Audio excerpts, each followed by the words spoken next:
Start.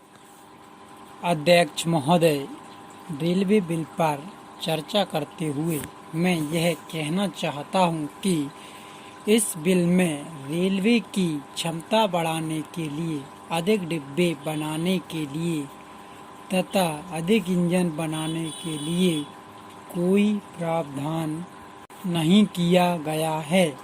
जहां तक rail के कल पुर्जों की गड़बड़ी या रेल कर्मचारियों की लापरवाही के कारण दुर्घटनाएं होती हैं और इन दुर्घटनाओं का मुआवजा आम जनता के सिर पर डाला जाए और आम लोगों पर कर लगाया जाए, यह कोई उचित तर्क मालूम नहीं पड़ता है। यह उचित नहीं है। जहां तक दुर्घटनाओं के मुआवजे देने का प्रश्न है, इसमें दो राय नहीं है कि उनको मुआवजा अवश्य मिलना चाहिए, लेकिन आम जनता पर कर नहीं लगना चाहिए। संविधान में सभी भारतीय नागरिक बराबर हैं। हवाई जहाज से सफर करने वालों के दुर्घटनाग्रस्त होने पर 1 लाख रुपया और रेलगाड़ी में सफर करने वालों के दुर्घटनाग्रस्त होने पर 50,000 रुपये मुआवजा है। ये कैसा समाजवाद है? यह किस तरह का न्याय है? यह किस तरह की समता है? यह तो विषमता है। यह तो पूंजीवादी परंपरा का अनुसरण है।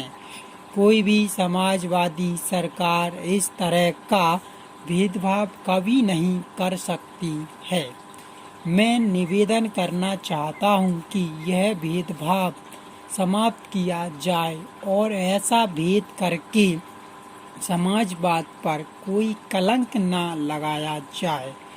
जहां तक रेलवे में गड़बड़ियों का प्रश्न है, मैं सदन का ध्यान इस ओर आकृष्ट करना चाहूँगा कि हर साल रेलवे के अंदर जो चोरियां होती हैं, जो भ्रष्टाचार फैला हुआ है, उसकी जानकारी मंत्री जी को होगी।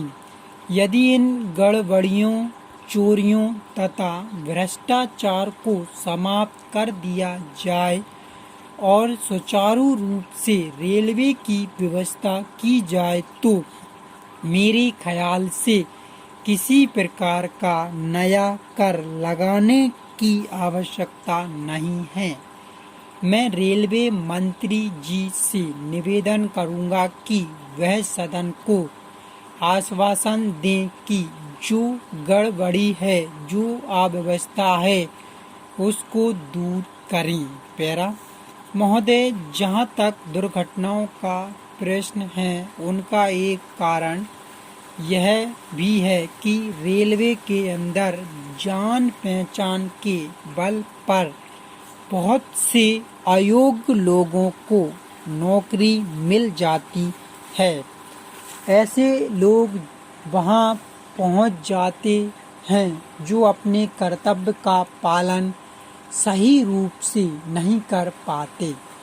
दूसरा कारण यह है कि जो रेलवे के कर्मचारी हैं, आज उनमें व्यापक असंतोष है।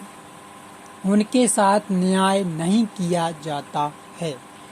जब तक उनका यह असंतोष दूर नहीं किया जाएगा, तब तक रेलवे के अंदर जो गड़बड़ी है वह दूर नहीं होगी और फिर रेलवे की क्षमता भी नहीं बढ़ेगी।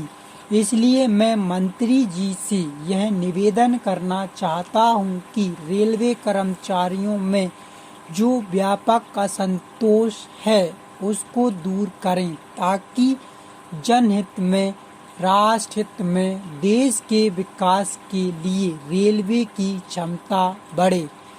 रेलवे तो पिछड़े देश के लिए विकास का एक साधन है। यदि उसी में गड़बड़ी चलेगी तो देश का विकास नहीं होगा। हमें रेलवे की क्षमता बढ़ाने तथा इसमें सुधार लाने का प्रयास करना चाहिए। यह हमें बहुत ही आवश्यक कदम है।